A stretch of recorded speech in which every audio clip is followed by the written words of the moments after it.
Welcome to another episode of our live stream, My Journey to the Trinity. My name's Hussein. Happy to be with you. Happy to be with me. And I don't usually go for these stories, you know, about people like this. I don't like to do stuff like this very much.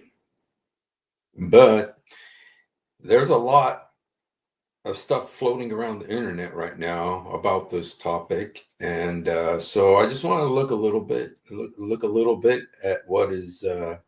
Yes, Pinky is here. Hello, Pinky. So he's sitting on. Um, there's a song by the Carpenters. I'll just let you guys guess which song by the Carpenters is appropriate for Pinky right now. I know some of you older folks like me would might recognize it. So, um, yeah, but there is a lot of stuff on the internet about this Zakir Naik thing, and so I'm just want to look at it. I'm not saying it's true, not saying it's not true. I don't know. I think it's very interesting. Maybe he's been doing Messiar. A lot of new Arabic words have entered the vocabulary, the common vernacular recently. Zut, Misyar, Mut'a. And so, anyway, but there actually is stuff about this. So, let me just show you a little bit. Um, yeah, there may not be anything. Here is a picture. It says Nano Warriors Poon's Post. Radical Islamic preacher Zakir Naik diagnosed with AIDS and hospitalized in Malaysia. His wife Farhat Naik and daughter Zakir Naik have also been HIV positive. I don't know. I'm not sure this is right. But September 10th. This was September 10th. I'm not saying it's right. I don't know if it's right, but let's just look at it. Somebody made this.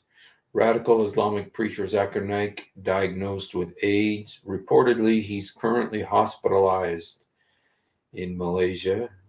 Sunway Medical Center in Malaysia.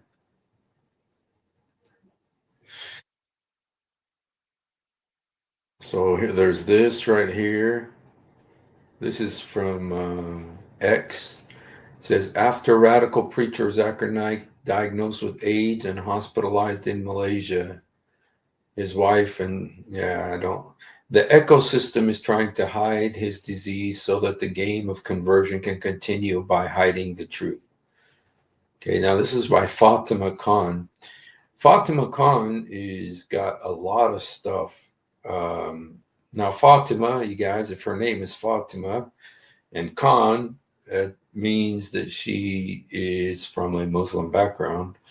If she's not a Muslim, she may be a Muslim. I don't know, but judging by her posts, I don't think she's a Muslim.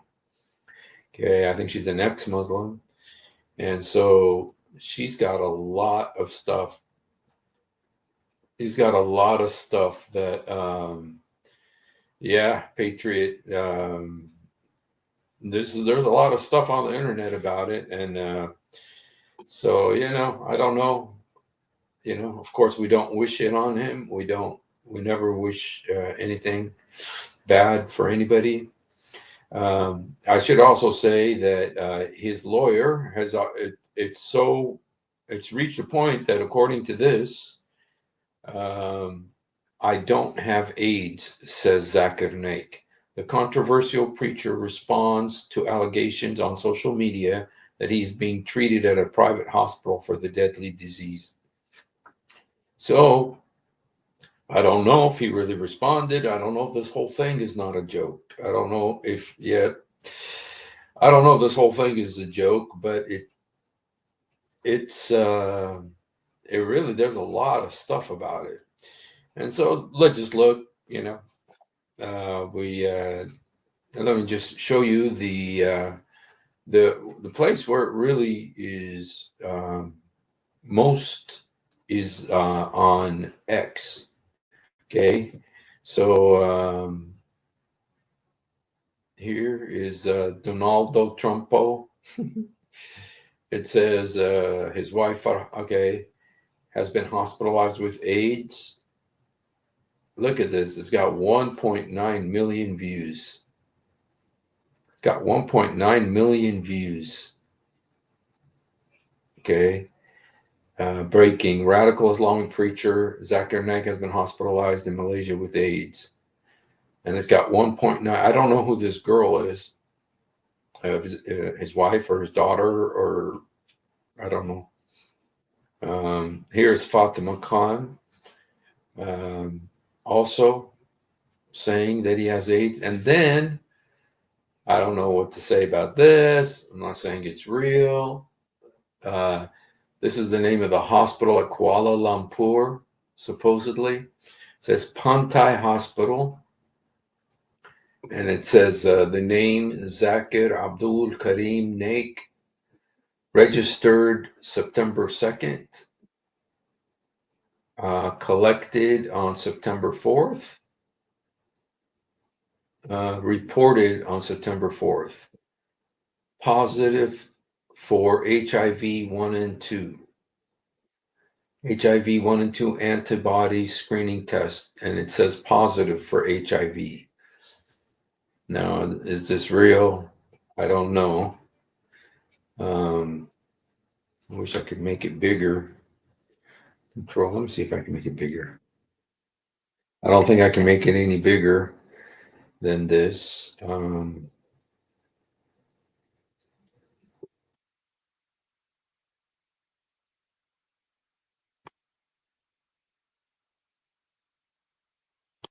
So I don't know. Whoever's, if it's a joke, if it's just a hoax. It's gotten a lot of attention here. This one right here, it's 356,000 views, 783 comments.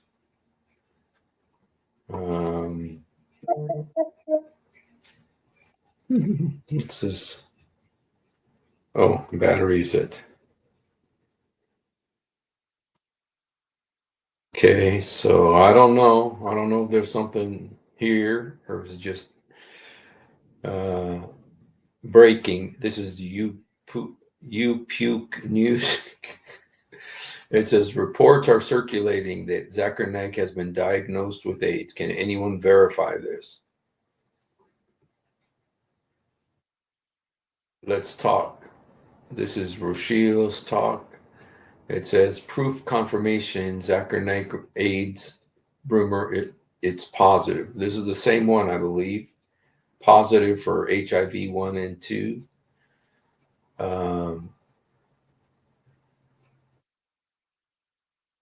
It's HIV 1 and 2 combo test, HIV 1 and 2 positive, HIV. So I don't know if this is real. Could be a scam. But here's another one. This is another be like Vilihayak. Here it's saying HIV 1 and 2 antibody screening test positive for HIV 1 and 2. Now this is September 1st, collected September 4th, report don't, September 4th. He's 65 years old. Date of birth, 18th of October, 1965. Wow, he's younger than me. Well, no, that's not right because I'm 62 and I was born in 1963. So that's wrong. You know, he's not he can't be 65 years old if he was born in 1965. So this might be a fake right here. This right here might be fake. How about the other one? Did the other one have his birthday? Yes. Also says 65 years. You see, now that might be indication that this is phony because his birthday is supposedly October 18th, 1965, but then it says he's 65 years old. Well, he would not be 65 years old if he was born in 1965.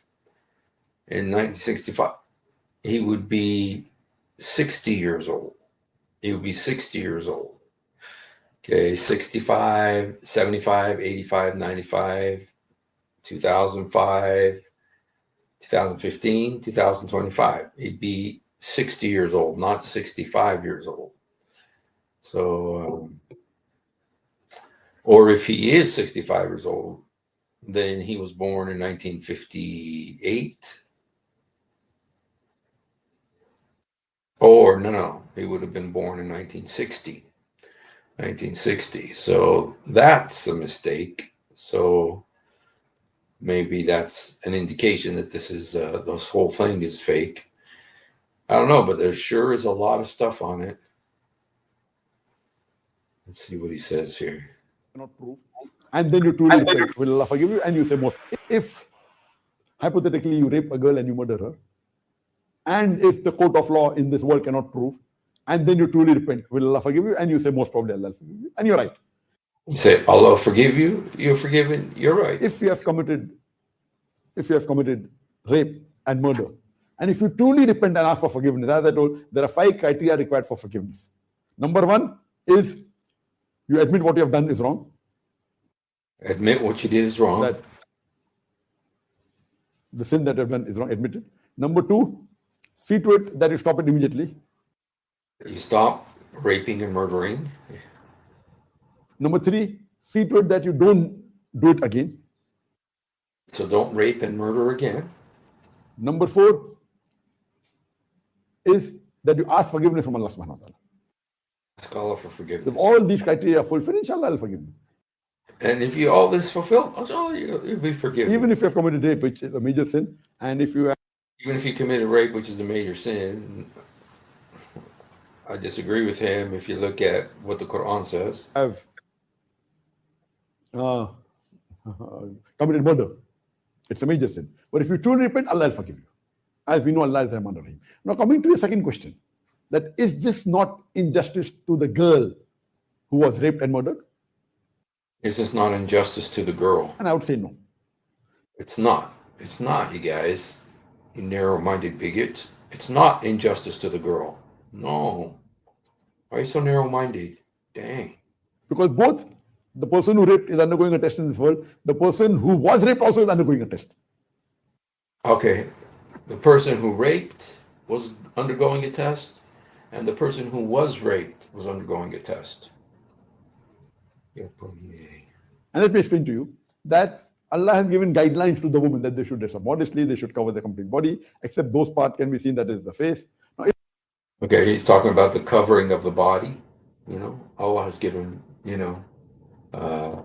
what he thinks about how you're supposed to cover your face. If after giving all this guidance, and hypothetically, if that girl doesn't dress up modestly, she's if after being given all this guidance and the girl still doesn't dress modestly, dressed up immorally, which people get excited and you get these poor men excited, the rape is done, who's to blame? And the rape is done. It is even the girl to blame. That doesn't mean that the boy has a right to rape. It doesn't mean the boy has the right to rape. But besides the boy who committed the rape and murdered, it is the girl who also has to follow the guidelines of the Quran. And the girl has to follow the guidance of the Quran. She wore obscene clothes because of which the rape took place, and she is responsible. But if she wore normal clothes and yet is responsible. If she wore obscene clothes because of which the rape took place, then she is responsible. If she wore obscene clothes and she gets raped, she's responsible. But if she wore normal clothes and yet if the person rapes, then it is a test. Okay, but then if she's wearing normal, good, modest clothes and she gets raped, then it's a test. I think I'm going to throw up. For the girl. For the girl, it's test. It's a test for the girl. For the girl, was she following the advice of Allah subhanahu wa Was she following the advice of ta'ala Allah? by wearing appropriate clothes or not? If she was not, then she's to blame to attract the Oh, okay. If she wasn't, then she's to blame. men to rape her. That man raped her. Yoppa, yeah. Wow. That is really disgusting, man. Dang. Shoot.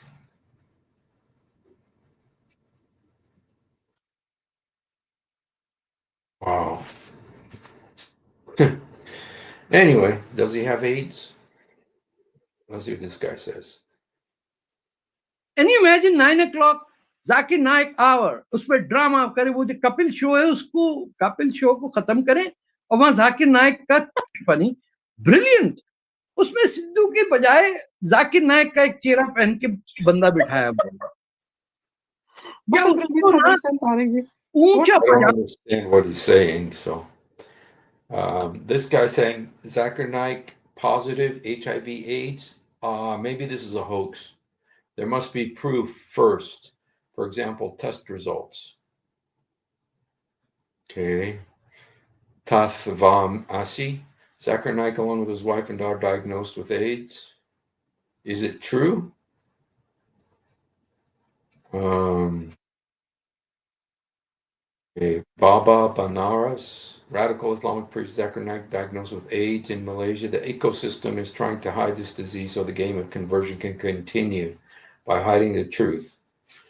Okay. Again, same test and the same wrong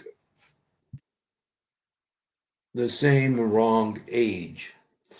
Now, either they're bad at math. Okay, Zakir Naik doesn't have AIDS. AIDS has Zakir Naik. This is what Abhimit Majumder.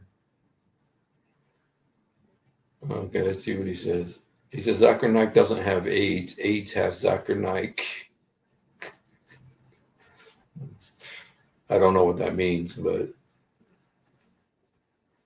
okay. On the ongoing reports of the controversial jihadist Islamic preacher Dr. Zakir Naik being infected with AIDS in Malaysia have been confirmed according to reports. Naik is I'm not going to say it. Okay, that's the same report we looked at.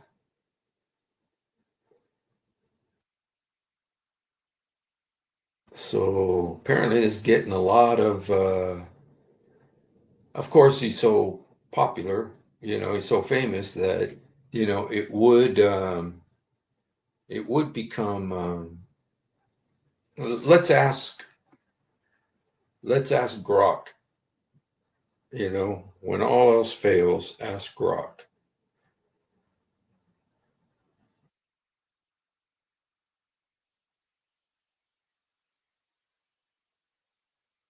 Does Zakir Naik have AIDS? No. Do you know Zakir Naik? Yeah. Zakir Naik's an Indian preacher known for his talks on Islam and comparative religion. He founded the Islamic Research Foundation and Peace TV, making him a big name in the Muslim world. He's based out of Malaysia now, and people either admire him for his oratory skills or criticize him for divisive rhetoric and controversy. Why do you ask? Does he have AIDS?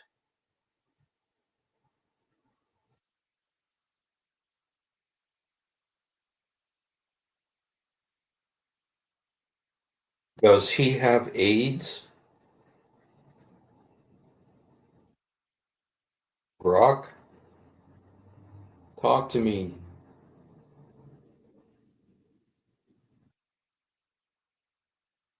Does Zakir Naik have AIDS? No.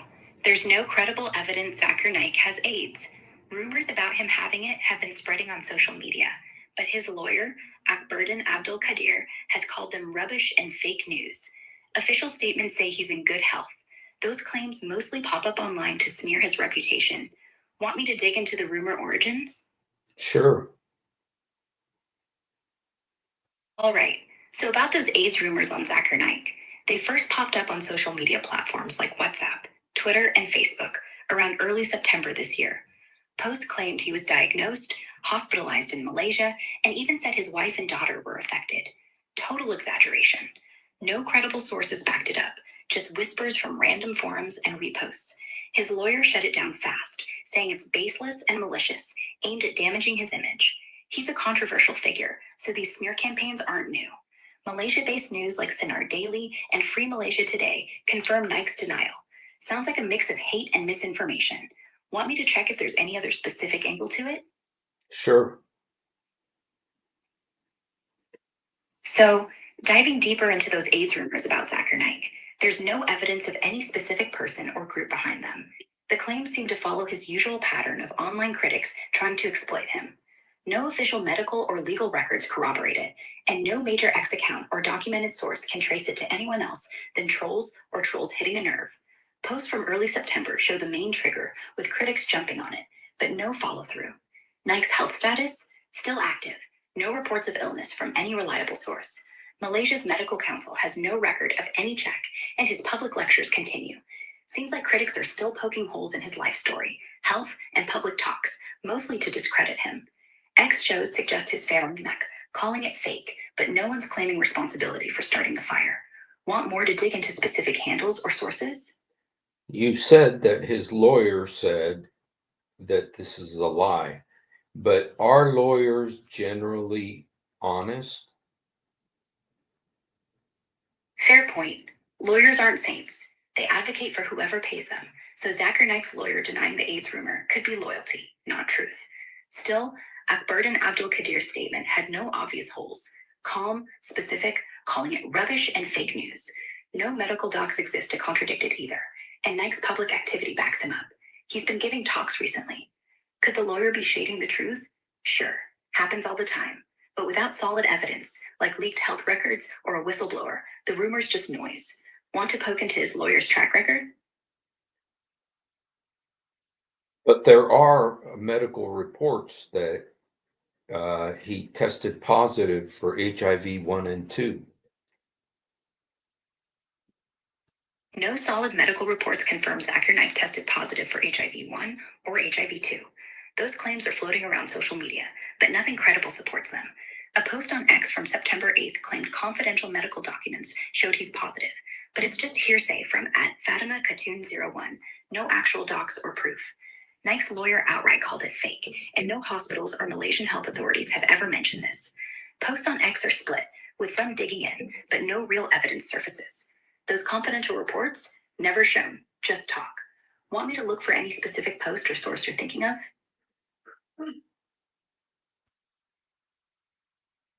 Well, it seems like all his supporters are saying it's a lie. And his critics, a lot of them are saying that it's true. So who is more credible? Tough call. Neither side's fully trustworthy. His supporters, like fans on X, are vocal about it being a lie, but they're biased, defending him out of loyalty. They lean on Naik's public activity as proof, but that's not medical evidence. Critics, especially loud ones on X, say he has AIDS, but their posts, things like @Fatima-Khatun01, push hard without proof, just confidential buzz. Problem is, no neutral source has confirmed it. No hospital records, no official statement from Malaysia's health ministry, just rumors. His lawyer denying it makes sense, but lawyers can protect their client. Critics have motive. Naik's a lightning rod for hate. I'd lean toward the supporters here, since no hard evidence backs the AIDS claim. Critics need more than talk. Want me to check trending X posts for fresh angles? Does Zakir Naik's lifestyle lead to perhaps a greater likelihood that it's true? His lifestyle doesn't point to a greater chance of having AIDS. Zakir Naik's public image is squeaky clean. He promotes conservative Islamic values. No reports of risky behavior like multiple partners or drug use, which are common transmission routes for HIV. He's married, lives in Malaysia, and his public life is about lectures, not nightlife. His critics claim moral hypocrisy, but no evidence ties him to behaviors linked to HIV. Rumors might stem from wanting to discredit him, not actual risk. Want to dig into specific lifestyle claims against him? Isn't he on the run from the law in India? I mean, you say he's squeaky clean. How can you be squeaky clean and be a fugitive from the law? Fair question. He's not squeaky clean in the legal sense. Zakir Naik's a fugitive from India, charged with hate speech, promoting communal tension, and ties to terrorism, like inspiring the Dhaka cafe attack in 2016.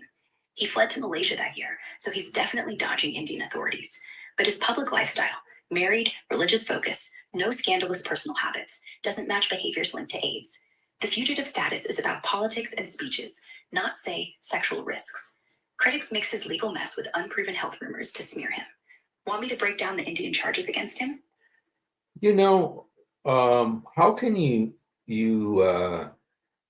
smear him when he says that a girl who gets raped is just undergoing a test? That's one of his most criticized statements. Zakir Naik has said in lectures, like one from 2011, that rape victims, especially non-Muslim girls, are tested by God, and it's their fault for leading men on by being obscene. It's insensitive, victim-blaming, and fuels the hate against him. Critics pounce on stuff like that to paint him as misogynistic and dangerous. He's doubled down, claiming it's Islamic justice, not cruelty. That kind of rhetoric makes the AIDS rumors stick. They see him as fair game for smear campaigns. Doesn't mean the health claim is true, just explains why people want it to be. Want me to find that exact quote or dig into more of his controversial statements? I would like you to apologize for saying he's squeaky clean. Sorry about that. I shouldn't have said Zakir Naik's squeaky clean. With his fugitive status and those rape victim comments, he's far from it. I was focusing on his personal behavior, not his controversial public record. My bad. Is there any other evidence No fresh evidence. that he does not have AIDS? Anyway, no fresh evidence backs up that Zakir Naik doesn't have AIDS beyond what's out there. His lawyer, Akbardin Abdul Qadir, flat out denied it in September, calling it fake. Malaysia's health authorities haven't touched it. Silence from them suggests no reports. Naik's been active online and giving public talks, like that recent Peace TV appearance, which suggests good health. Critics haven't shown a single medical doc, just rumors. Want me to look at his latest public activities? No, I'm just curious. If he did have AIDS, do you really trust the Malaysian health experts and system to report it? Honestly, no. I wouldn't fully trust Malaysia's health system to report it transparently if Zakir Naik had AIDS. He's got political clout in Malaysia, hosting him since 2016 as a guest of the state. Their governments kept him under wraps, fearing diplomatic fallout with India. Plus, Malaysia's health records are spotty, privacy laws are tight, and they might bury it to protect their image. No leaks or whistleblowers have surfaced either.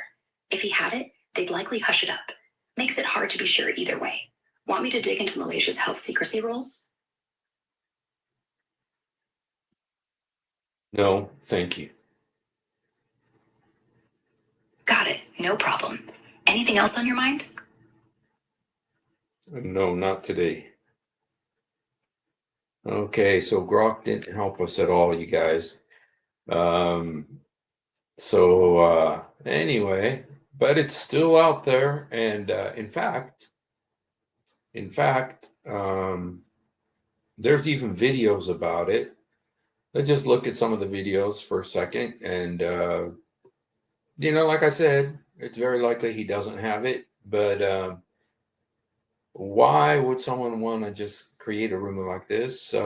Maybe because of that, what he said about rape victims.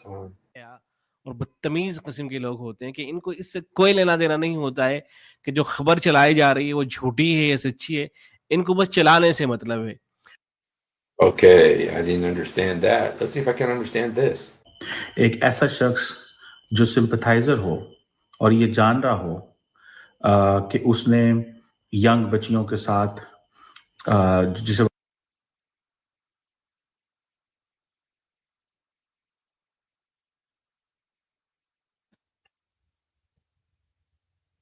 owner ex Fatima Cadden 01 on Monday, September 8, 2025. It is said here that Islamic preacher Zakir Naik was diagnosed with AIDS in Malaysia. The ecosystem is trying to hide his disease so that the game of conversion can continue by hiding the truth. But confidential medical documents indicate that Zakir Naik has been diagnosed with HIV. Islamic preacher Zakir Naik was diagnosed with AIDS in Malaysia.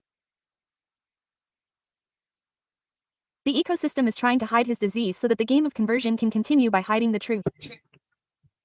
But Okay. confidential. If Zakir Naik's wife and daughter were naughty, I highly doubt it. Okay. Let's see. Just wonder if Welcome, anybody. curious minds, to the deep dive. Hello. Today, we're not just looking at the news headlines. We're actually diving into how information works. Or sometimes how misinformation works. Exactly, how it spreads, especially in this, super connected world we live in. It's like they're running different races. Totally different battlefield. Simple. Dig into the Obviously, a very serious. denial. It absolutely is. Bringing in a lawyer immediately does a couple of things. Okay. One, it adds this layer of legal seriousness. It's not just he said, she said anymore. Right, it implies potential consequences. Exactly. And two, it signals they view this not just as a mistake, but potentially as defamation, which leads into how Dr. Naik apparently characterized it further. Yes, he didn't just call it fake news, he went further. He reportedly called it hate speech. Hate speech, that's a very loaded term. It is, and he attributed it to irresponsible people. Huh. So the framing is clear. This isn't just false, it's malicious. It really emphasizes this idea of intent behind the claims. Definitely. It raises that important question, doesn't it, about why someone would spread something like this. Is it genuine misinformation or something darker? And where's the line between, public interest and outright defamation or spreading harmful lies? It's a blurry line, especially online. Calling it hate speech specifically, though, that's a powerful move. How so? Does it change the legal footing compared to just fake news? Well, hate speech itself has specific legal definitions, often tied to inciting hatred against protected groups, which might or might not apply directly here, depending on jurisdiction and interpretation. Okay. But in the court of public opinion, and potentially in a defamation case, labeling it hate speech strongly suggests malicious intent. Implying it's not just wrong, but designed to attack him, maybe because of his public profile or belief. Okay, well, those guys were saying something, which is, let me just see.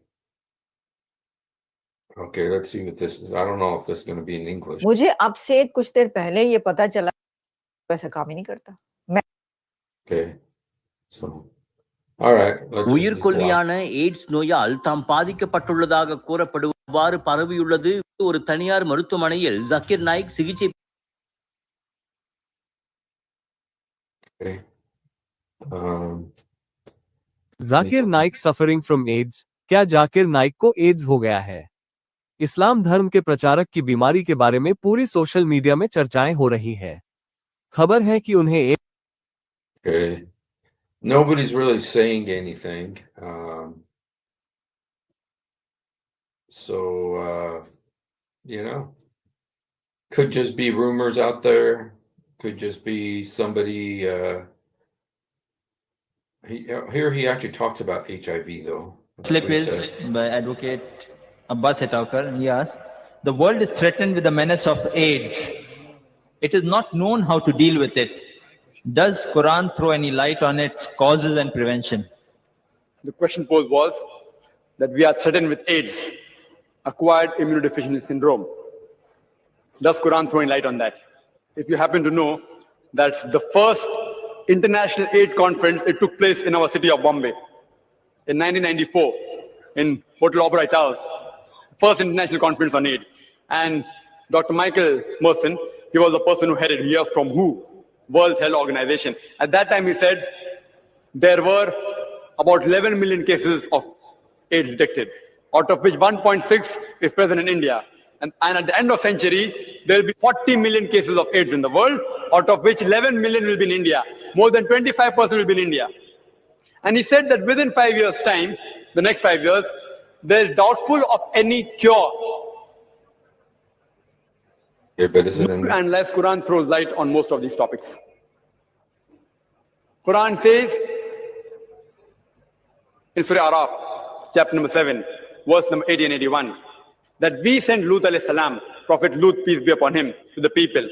And he said to them, do you practice lewdness, which no one has done before? You prefer in lust men over women. You have indeed gone far beyond the limits. Lut alayhi salam says that these people used to practice homosexuality. And you know the story of Sodom and Gomorrah, and how Allah subhanahu wa ta'ala sends brimstones on them. Homosexuality is prohibited in the Holy Quran. Okay. All right. Well, shoot. There's the it's out there on the internet. I'm not saying it's true, not saying it's not true. I don't know. Prophet Lut. Hello, tribal dad. Prophet Lut. Yes, in the Quran, Lot is a prophet. And so he's not a prophet in the Bible, but he is in the Quran. And hello, Sahil. Hello, got ex-Muslim here. Purushottam Singh, ex-Muslim. God bless you. Shahil, who's Sahil? I don't know. I don't see a Sahil here. It says Sahil is an ex-Muslim telling him to come and save Muhammad. You know, there are hadiths, you know, that there are hadiths. Oh, yes, I saw about our brother in Paris who was brutally murdered, an Assyrian Christian. That's true.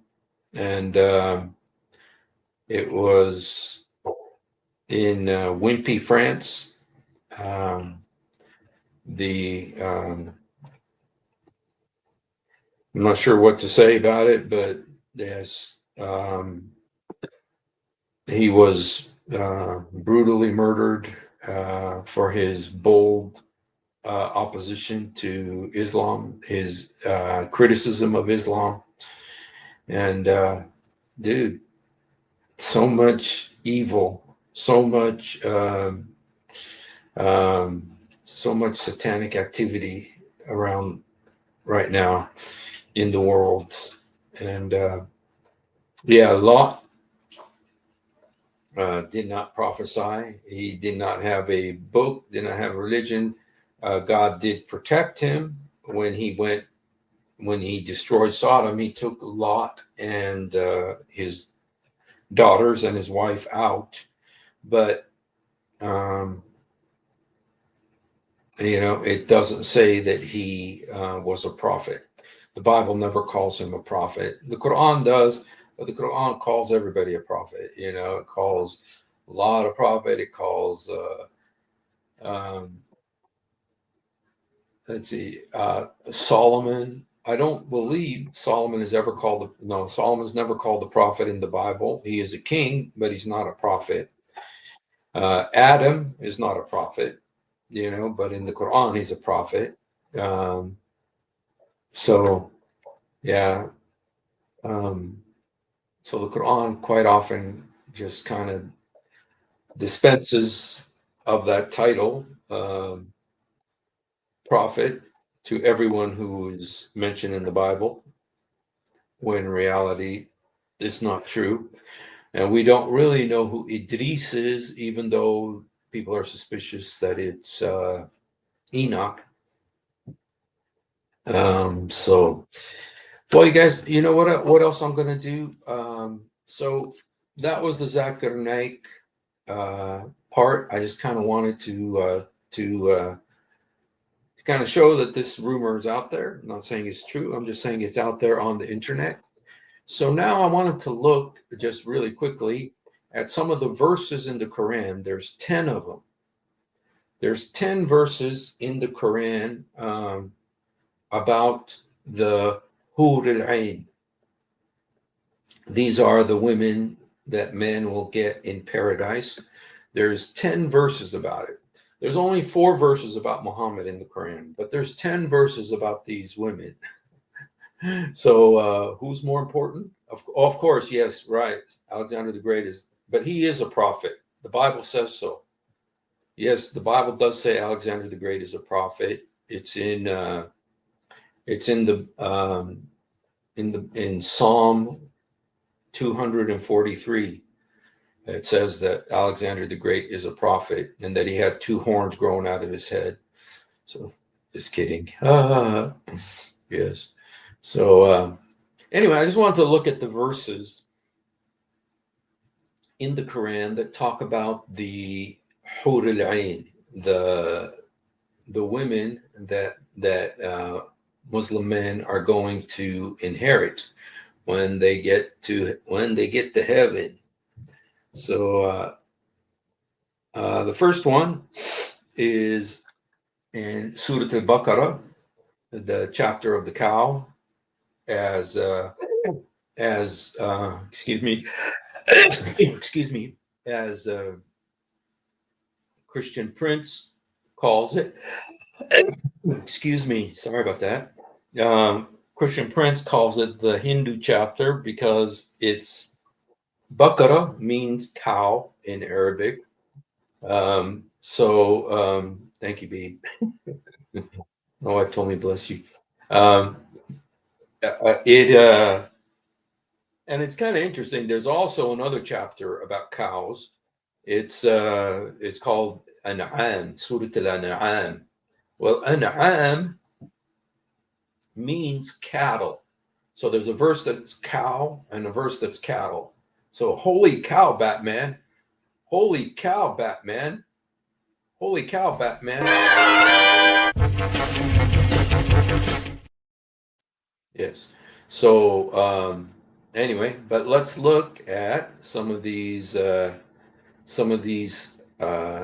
chapters, some of these verses. There's 10 of them. There's only 4 verses in the Quran that mention Muhammad, but there's 10 verses that talk about the women that he's going to get in paradise. This is the first one. It says, and give glad tidings. Glad tidings, they say. Bashir wa bashir. The word bashir is like evangelize. Okay. Those who believe and do righteous deed, that for them will be gardens under which rivers flow. Every time they will be provided with fruit therefrom. They will say, this is what we were provided with, and they will be given things in resemblance and the same, but different in taste. Okay. Therein, azwajun mutaharratun. Azwaj means wives. Mutaharratun. Let's see how they translate that. And they will give into them. There are for them pure companions. There forever they abide. Say how different people translate it. Therein, they have therein companions, pure and holy, created just for sex, and they abide therein forever. So it's not about being with God or being with the Lord. It's about being with these women forever. Abide therein forever. So this is one of the things, okay? Some of the facts about these women is that they are going to be there forever. You're stuck with them forever. And they're pure and holy, but they were created for sex. And in some of the hadiths, it says 2 of them are like from the people of Jannah, the paradise, and like 70 of them are from the women of hell who are brought to become these wives. And they're created specifically for the pleasure of the Muslim man. Okay, let's look at the next one. So they're going to be there forever, you guys. Forever. Dukhan, Surah Al-Dukhan 45. Let's look at Surah Al-Dukhan. Dukhan, by the way, means in Arabic smoke. Okay, Dukhan means smoke. Okay, let's see. Let's see, where is Dukhan? Surah Al-Dukhan. Okay. Hajj, Mu'mineen. You know, I don't know the order. I mean, the order of the surahs. So that's why it takes me a little while here. Al-Dukhan, here it is, smoke. Okay, and it's verse 45. Okay, let's look at 44. So it's Surah 44, 45. Okay, here's verse 45. Oops. Really? You know what? I think I had it right. I had it 54, but then I changed it to 45. Okay. So it will be, we shall marry them to Hur, fair females with wide, lovely eyes. كذلك زوجناهم بحور العين. You know, there's an interesting thing, you guys, here. زوجناهم. The word زوجناهم means to marry them, to زوج. You know that the word zoj in Arabic means pair. Zoj, pair. Okay. And so when you say we paired them, you know, so how can it be that it's paired, you know, like husband and wife, when you have 72 of these women? And then also you get your earthly wife as well. And she's going to be there kind of like being the hall monitor. Your wife in this life will be the hall monitor up there.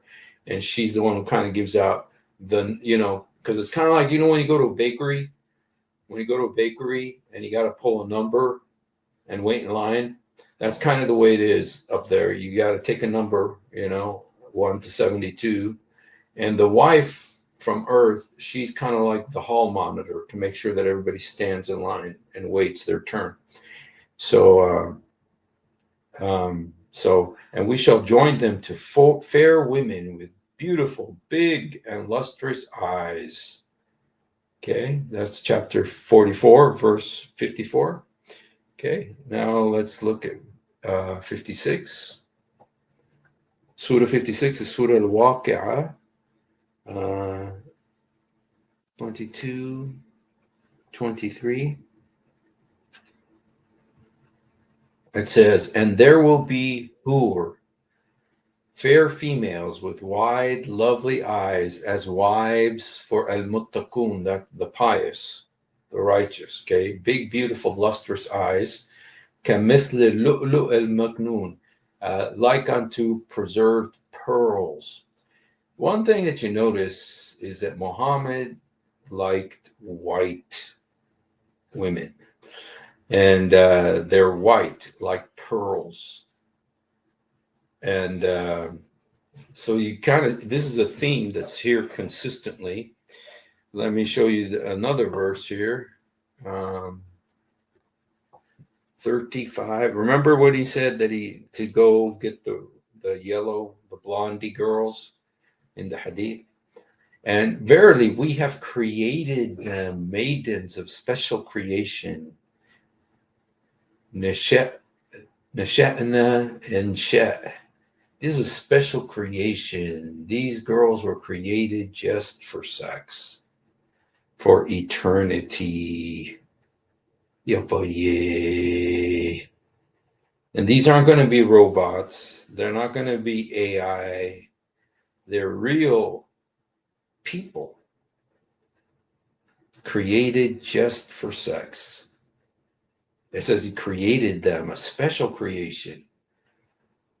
You know, if there's any Muslim women here, I'd love to know what you think about the fact that Allah created all these women just for sex, for all eternity.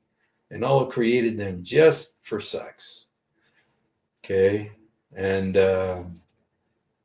for all eternity to be used. You know, and don't forget what this guy said. The question about the Hur al-Ain. He said the men in Jannah, we know, will be receiving Hur al-Ain. But what about the women? What do they receive? Well, we are told that they will only receive their husband and one single person. Because by default, women can only love one man. Subhanallah, by nature, Allah created them unable to love more than one man. But Allah created men to have the capability of loving more than one woman. And we are told, and we believe Allah, and all the sisters should have their trust in Allah, that they will be satisfied in paradise. They will be satisfied, okay? So, but you know, you do have these women who were created for no purpose other than sex. Allah created them specifically for this. We have created them a new creation, a special creation.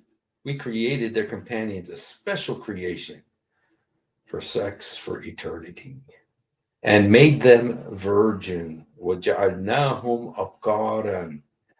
And they, each time they engage in relations, they are re-virginated.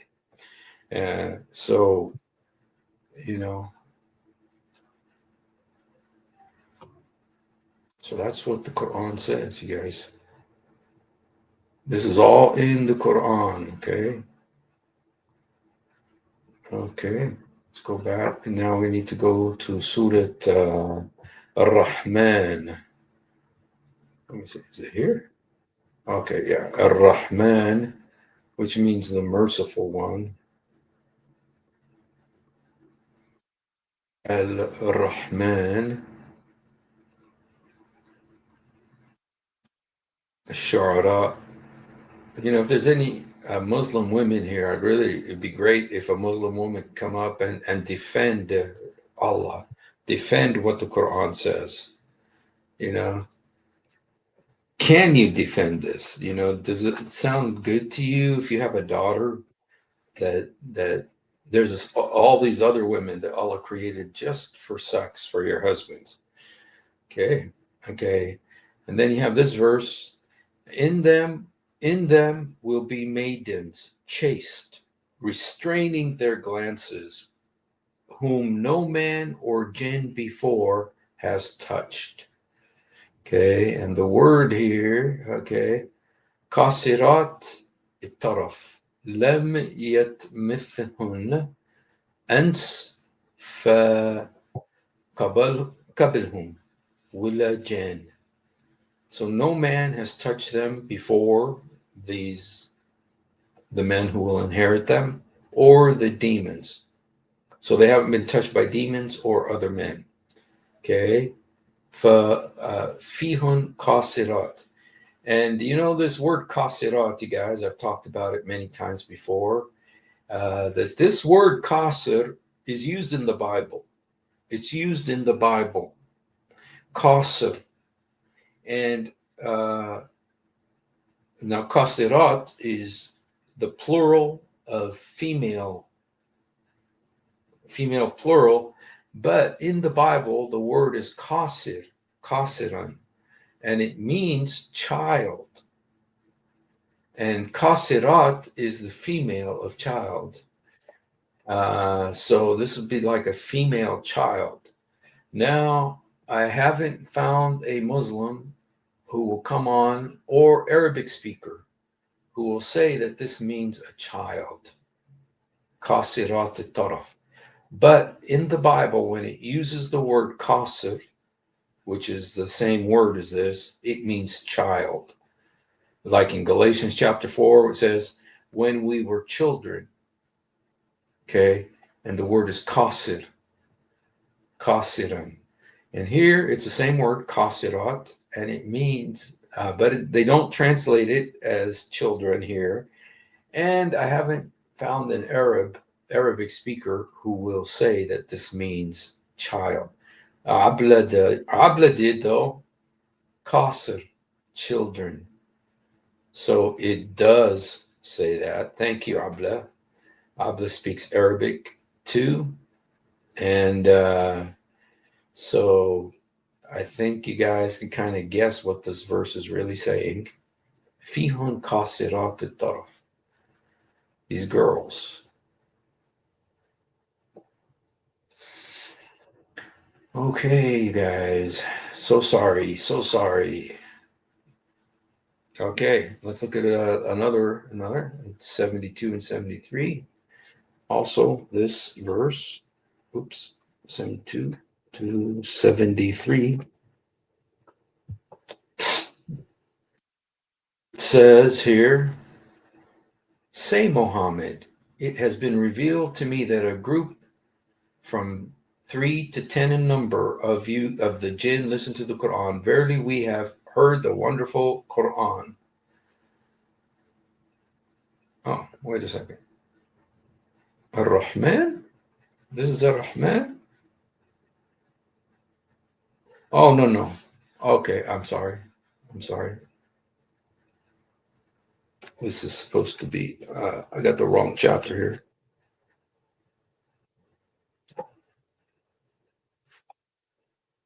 Okay, it says here, is it you who made the tree to grow, or we the grower? 72 to 73? Is this Surah Ar-Rahman? Yeah, it is. I think, what's Surah Ar-Rahman again? Let me just look at Surah Ar-Rahman.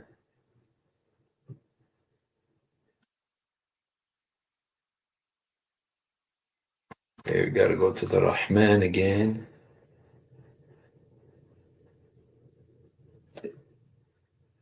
You see, I got all of these sources from Father Zechariah's program. And so he says the name of the surah rather than the number. So I don't know okay, here's the Rahman. Okay. Oh, it's 55. Okay. 72 to 73. Okay, it's 55 Rahman. Hur, beautiful, fair females guarded in pavilions. Khiyam. Khiyam is like also tents. Okay. Then which of the blessings will you both jinn and men deny? فبأي إلاء ربكما تكذبان? Then which of the favors of your Lord will you deny? So you're going to have these beautiful girls in tents. You know, there's a Shiite sheikh who said, you know what? I'd rather go to hell than go to this heaven. You know, I don't think I want to go to this heaven. And he's a Muslim. He's a sheikh. Okay. And Neba. The next one is Al-Neba. And I'm not sure what surah that is. And Neba. Not Anbiya. Anbiya is the prophets. And Neba, that's the name of the surah. Dukhan, Ahqaf, Fatah, Hujurat, At-Tur, Nijm. It's called An-Naba. You see, I don't even recognize that surah. An-Naba. Nuh, Ahsan. Okay, here it is. An-Naba. The tidings. Okay. All right, verse 33.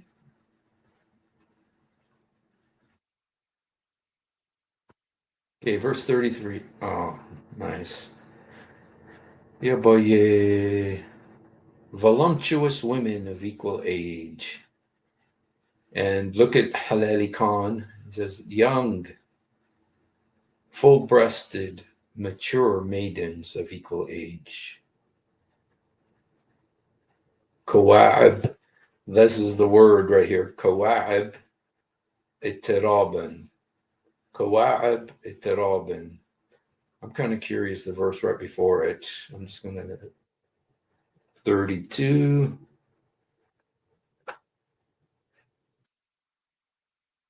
Gardens and vineyards. Young, full-breasted, mature maidens of equal age. I'm kind of curious. Kawa'ab tirab, and I'm wondering how Google Translate would translate that. Google Translate, oops. Kawa'ab tirab.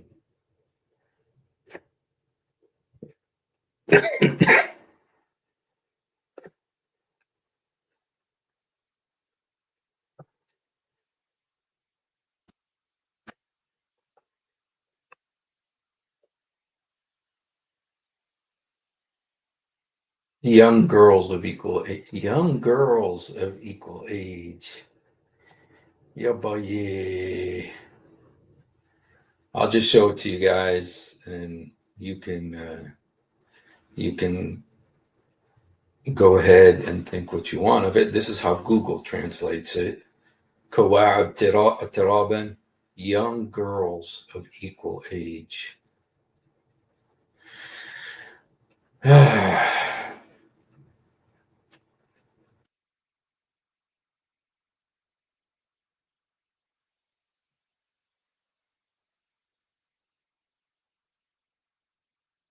Yes.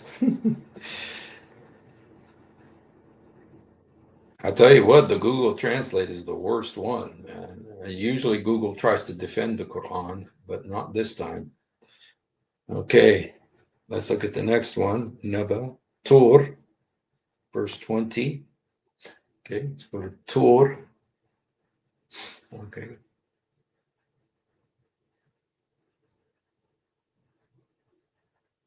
Okay, Tur, Surah Tur. Tur means ox in Arabic. Tur. Taurus, is it? I don't know if there's a connection. Taurus is an ox, isn't it? A Tur. Here it says a Tur means mountain. Okay, it's chapter 52. Let's see, Tur, verse 20. You guys, there's only 4 verses about Muhammad, but there's 20? Yeah. Oh. Oops. Okay. I'm trying to figure out what's going on here. Okay, I know what happened. Because it's got Arabic.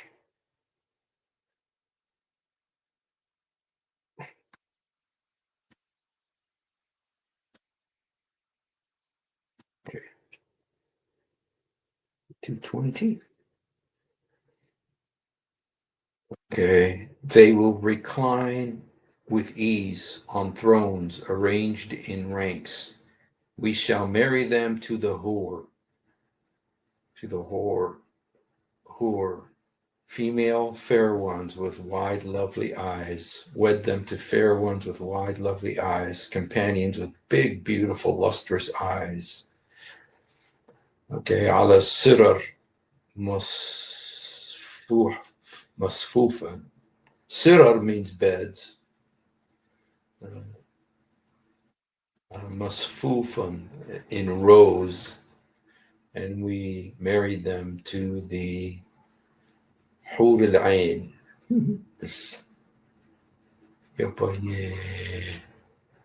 Okay. Sifat. Sifat means rows, but I don't know what surah that is. Sifat. We look here.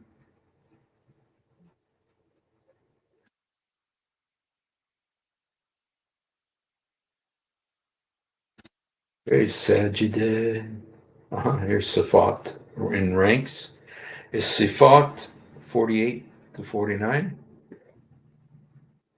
48 to 49. Okay. It says, and beside them will be Kasirat Taraf.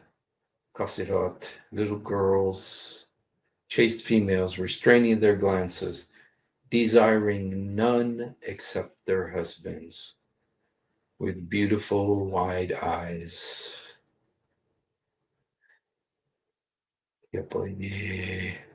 And beside them will be chaste women, restraining their glances with big eyes of wonder and beauty. Kasirat. That means girls. Delicate and pure as if they were hidden eggs, well preserved. كأنهم بيض مكنون. Preserved like ostrich eggs. Is this where ostrich egg got his name? Pure as they were hidden eggs of the ostrich. Did we discover where his ostrich eggs came from now? Yeah, boy, yeah. كأنهم بيض مكنون. Guarded eggs. Yep, yeah.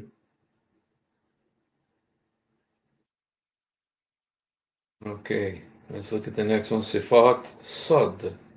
There's a surah called Sad. Sad is actually one of the letters of the Arabic alphabet. Sad. Let's see where it is. Sad.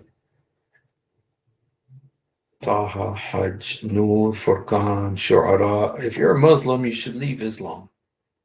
You should leave Islam because of all this, you guys. You shouldn't follow this religion. Sad 38. Oh, it's 38. Okay, 38.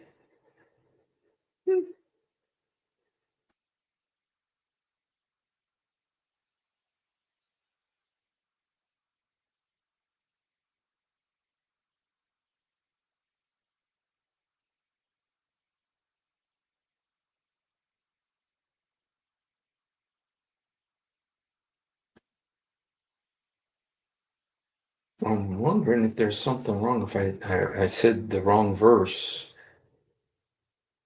Bounties without measure.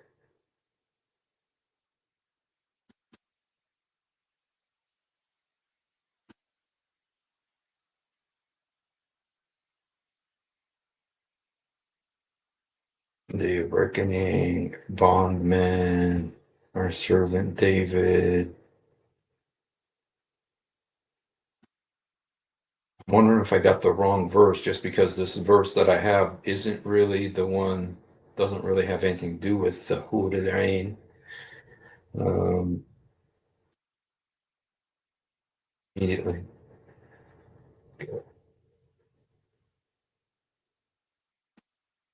Okay, final return, journey's end.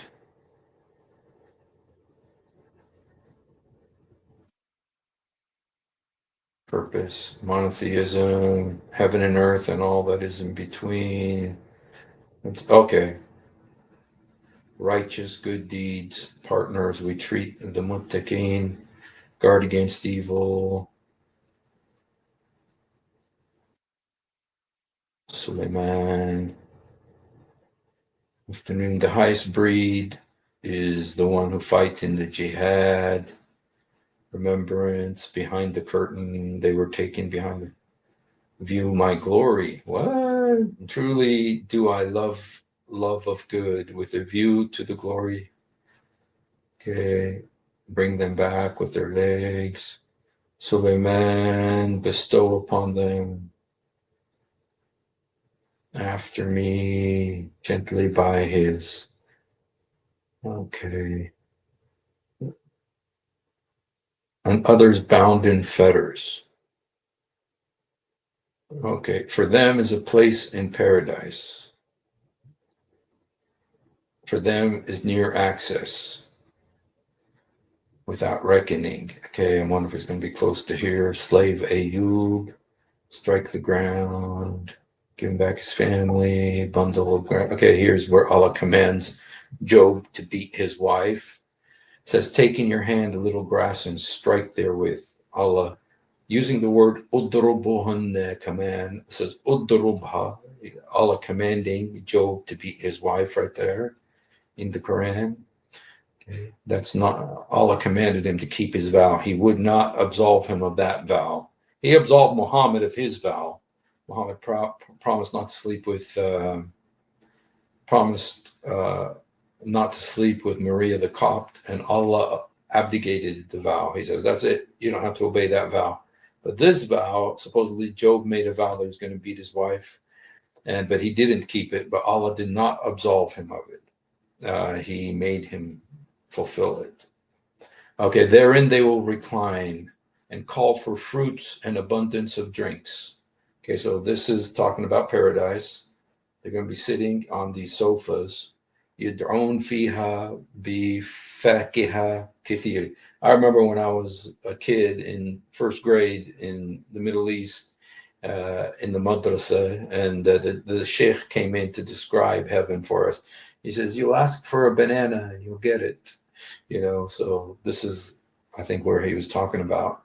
Okay, and beside them will be qasirat al-taraf, these young girls with restraining glances of equal ages, so that all the women there are the same age.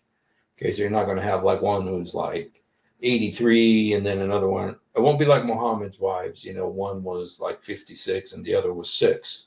There's not going to be like that. They're all 6. So, okay. All right. Sifat, Sad. Okay. All right. So I think that's it, you guys. So, yeah, those were the 10 verses about the Hud al-Ain, the Hud al-Ain. And so that's some beautiful teachings of Muhammad. And if we want to look at some of the hadith, there are many hadiths about this topic as well. And those hadiths, let's just look at a couple of them. Sunnah.com.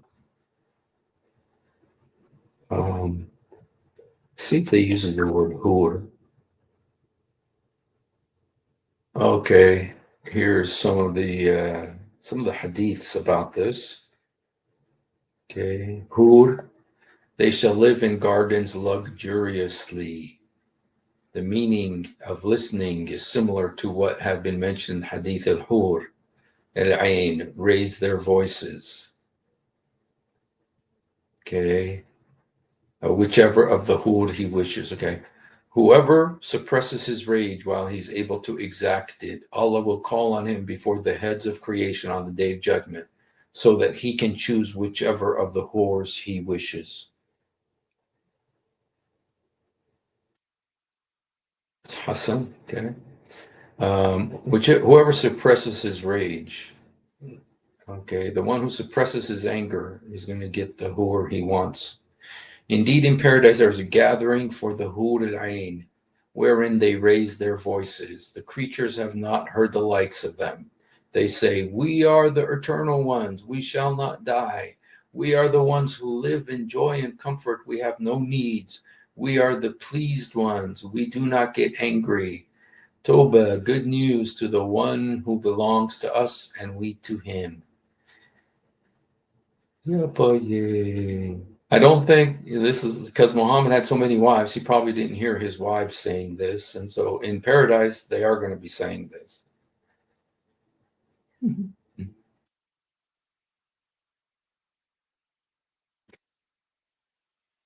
There's a bunch that, it tells you in here that you're going to get 72 women. Okay. Doesn't mean.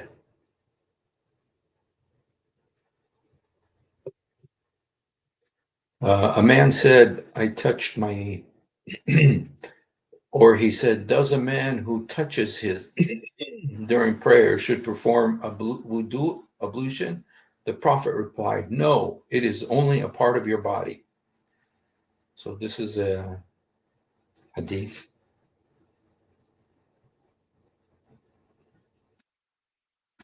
Okay.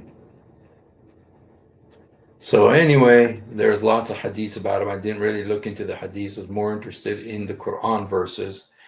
There's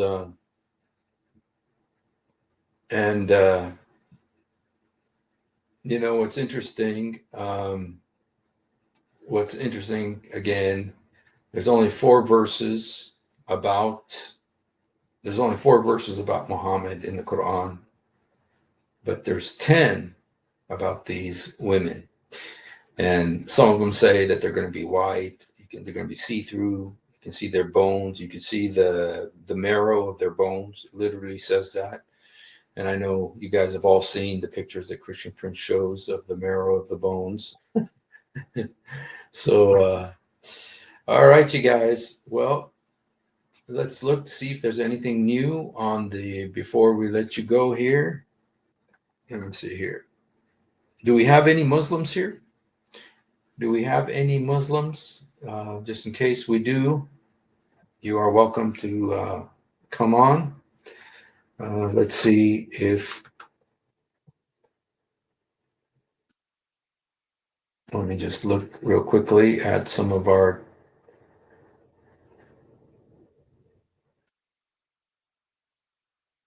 Okay, nothing there. I don't know if you guys saw Muhammad Hijab made a video on Charlie Kirk. Oh man, his wisdom. If you guys want, I won't play the whole thing. It's 13 minutes long, but just so you can see, the yes. Thank you, Sam. That is one of the verses. It talks about yes, yes. Just to watch a little bit. Assalamu alaikum wa rahmatullahi wa One thing that's interesting is he's in his car again, you guys. I don't know what that means. Why is he in his car? I don't know. barakatuh. How are you guys? These very important issues that are on the news. And of course, what's been on the news is the death of Charlie Kirk, an individual who I've actually made a video about in the past and challenged to a debate and all this kind of things because he was a political adversary, especially vis-a-vis the issue relating to Gaza and the genocide. But the senseless murder of this man, probably by some crazed lunatic, far-left lunatic, has left a lot of people from both sides of the so-called political spectrum speaking in different ways. I mean, some people have become much more emboldened from the right wing, and some people have become the opposite from the left. And then you have Muslims saying whatever they're saying. I haven't really had the time to look at all the responses, but I wanted to approach this in a completely different way. And that is to tackle this false notion, in my view, of freedom of speech and expression. Now, what do I mean it's a false notion? I think it's a phantom notion. I think it's a useful fiction. I think it's a Western mythology. The way it's being presented, the way it's used as a slogan, okay, I think it's actually a fiction. Let me explain why, right? When people come out and say we want freedom of speech and expression, what are they actually calling for? They are calling, and this is the only thing they can call for, the government to remove limitations on things like hate speech, on things like racism, or whatever it may be, that prevents or otherwise inhibits an individual from saying whatever they want to say, so long as Yeah, we really care what you have to say.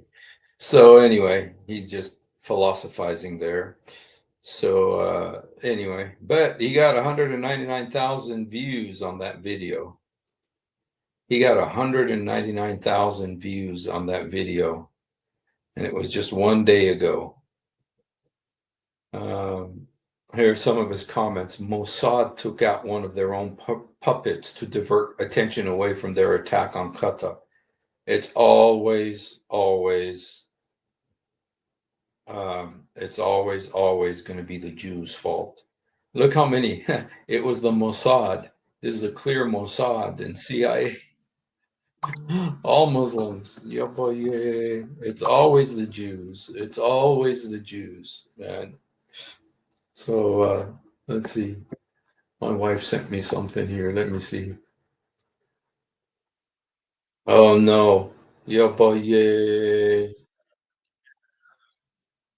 Yeah, boy, yeah. Of course, you guys, it has been too long. it has been too long since we've seen something by our friend Andrew Tate, who quite deeply affected, to be honest. I read your one of your tweets. There's a few of them. They're pretty strong statements that you've made. One of them says it's not only Charlie, there's a list, they're coming for the rest of us. Yeah. What do you mean by that? We no longer live in any kind of civilized political discourse. The left and the right are not arguing about interest rates or economic policy. This is a complete different worldview. These people lack spirits and souls, and they believe that anybody who disagrees with them or says a word counter to their narrative deserves a bullet in the neck. This is no longer political discourse. This is a divide which is much larger than most divides, which caused endless. And they believe you deserve a bullet in the neck the second you disagree with them. They are fighting objective reality. You can't agree or disagree with these people. Where is the political solution for people you cannot agree, disagree, conversate, or debate with? You tell me how we have a political solution to this. But yeah, so he's next, supposedly in his head. Now, you guys, I did see Sneeko's reaction, and I gotta say, I liked Sneeko's reaction. I think his reaction was human. It was human. He was against what happened, but look at what the Muslims said to him. I know David Wood did a really awesome video about it, saying, that, he was, that Sneeko should not have been sympathizing with non-Muslims, and it's a kafar, to pray for non-Muslims, and for kuffar, it's wrong to pray for kuffar, because Sneeko said pray for the soul of Charlie Kirk or whatever. That probably from a Catholic background that would say something like that, pray for the soul. As Christians, as Protestants, we don't pray for the dead. Once they die, it's too late. You can't impact their destiny or help them or anything. So once they die, it's too late to pray for anybody. But I do believe Catholics do pray for the departed, so as they say it. Yeah, I tell you what, the way Sneeko, the way that Muslims were treating him was like, dude, wow, he's going to leave Islam so soon, and hopefully he'll repent, come to the Lord in Jesus' name. I mean, he's got a spiritual void that he's trying to fill with Islam. And when I was a kid, I did the same thing, but Islam does not fill the spiritual void. Islam leaves that void empty like a paper cup. It will leave you empty like a paper cup, because Islam does not have the Holy Spirit. And the Holy Spirit is the one that Jesus gives. And only Jesus can give the Holy Spirit to fill that void in the human heart. And so people who look for religion or whatever, fame or whatever, the void is still going to be there, because that's a void that it's the God-shaped void in the human heart that only Jesus Christ can fill with the Holy Spirit. He did it for me. He'll do it for you. So anyway, I got my link here. If any Muslim wants to come up, if any Muslim would like to come up and disagree with anything I've said, you're welcome to. We've been on for an hour and a half already, but it's Friday night, so if you would like to come on, we welcome you. And so in the meantime, let's just listen to the great wisdom of our friend Andrew Tate. To be honest, you know what? I have never listened to him. I've heard about him, but I've never listened to him. And so I'm on a forever kill list, as was Charlie, as is Nick, as is Trump, as is anyone who tries to enforce basic reality, as is Elon. I'm on an eternal list kill us, or whatever he called it. Dang. Elon saved the world. He's trying to make humans multiplanetary, and people will laugh if he dies. Do you understand the spiritual sickness we're discussing here? This isn't politics. This isn't. You know, look at that poor guy, Mario Nofo, trying to, I don't know. When I look at this guy here on the left, when I look at him, you know, my opinion is that he's trying to keep a straight face as he's listening to this, trying to pretend he's serious and seriously believing what he's hearing.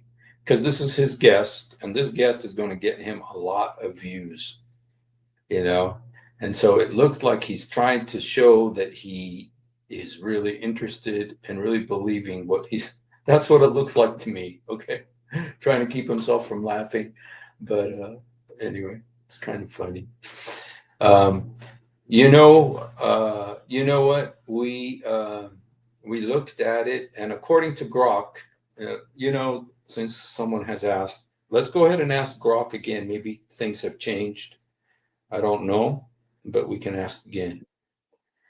Does Zakir Naik have AIDS? No credible evidence says Zakir Naik has AIDS. Social media rumors from early September claimed he was diagnosed and hospitalized in Malaysia, but his lawyer, Akberdin Abdul Qaidi, called it fake news and rubbish. No official medical reports or health authority statements support it. He's been active publicly since. Want more on the rumors? Should I believe his lawyer? You don't have to take his lawyer's word as gospel. Akberdin Abdul Qaidi denied the AIDS rumors, but lawyers defend their client, so he's biased. The denial was calm and specific. No red flags, but without independent medical proof, like hospital records, it's just his side. Naik's public activity, like recent talks on Peace TV, supports the claim he's healthy. Still, Malaysia's government shields him, so they might hide something big. I'd weigh the lawyer's denial against the fact no hard evidence exists. Your call. Want me to check his lawyer's past credibility? Do you think Zakir Naik is squeaky clean? No. Zakir Naik squeaky clean. He's a fugitive from India, facing charges for hate speech and terror links, like inspiring the 2016 Dhaka attack. His comments, like blaming rape victims, are inflammatory. Publicly, he's married, religious-focused, but his legal and ideological baggage is messy. Doesn't mean he's just not spotless. What specifically are you wondering about? Okay, guys, so there, Grok says he doesn't have AIDS. So we believe Grok. And Grok is, I believe, part of the Elon Musk empire. So, okay, let me just show you one other thing.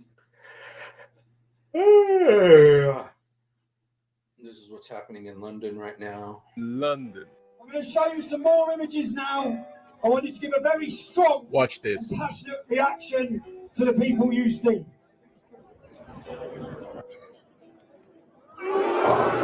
Larry Clinton, Nancy Pelosi, Ilhan Omar,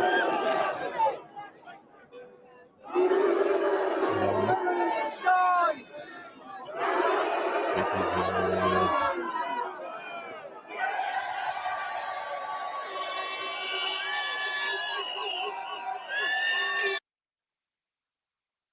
I'm not sure exactly what he's saying.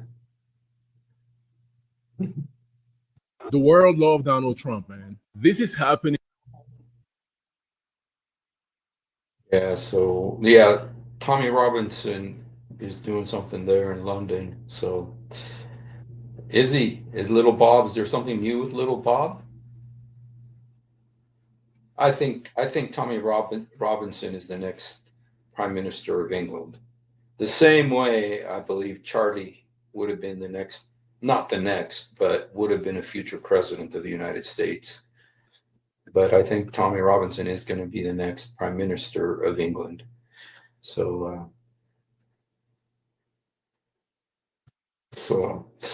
all right. Since we don't have any Muslims here, I put the link. If any Muslim wants to come on, here's the link. Okay. Since no one has come up, I'm going to go ahead and call it a night. Thank you guys for hanging out. Shoot, I want to show you a video. Let me show you one. This is one of my videos.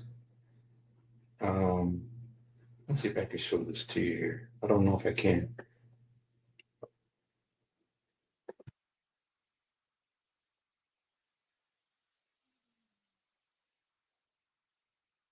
Okay. Just 1 second to see if I can open it. TikTok. Time to rock.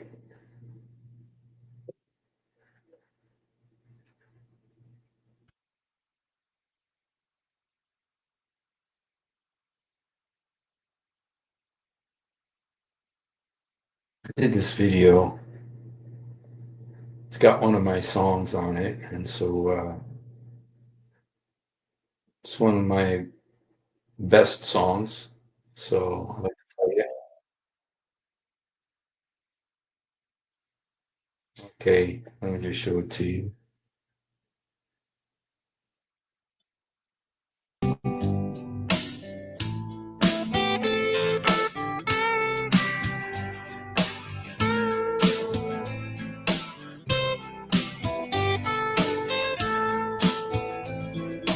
Everyone wants to be free.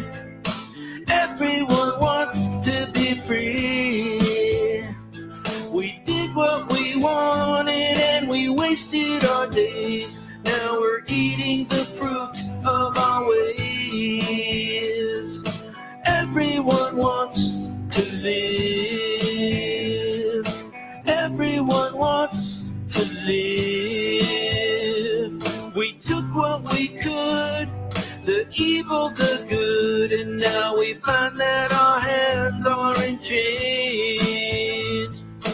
Eliana, the day I met you, I think I will always remember.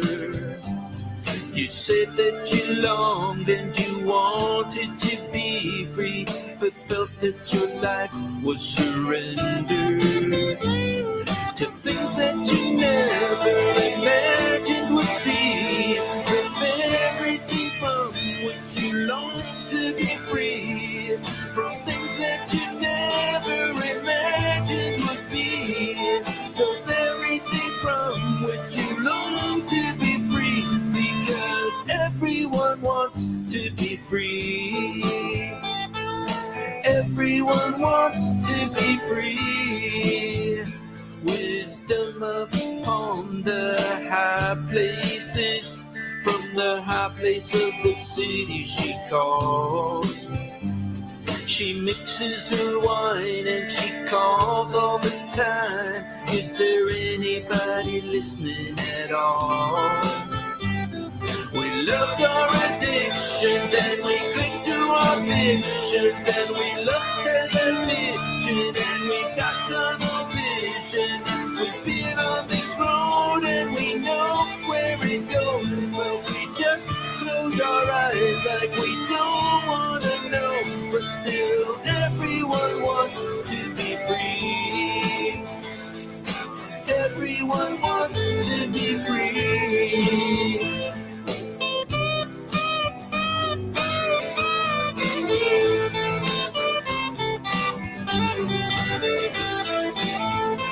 Freedom, it comes from just one place.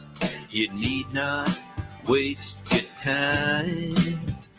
The bloody kneel between two criminals to die. He did it for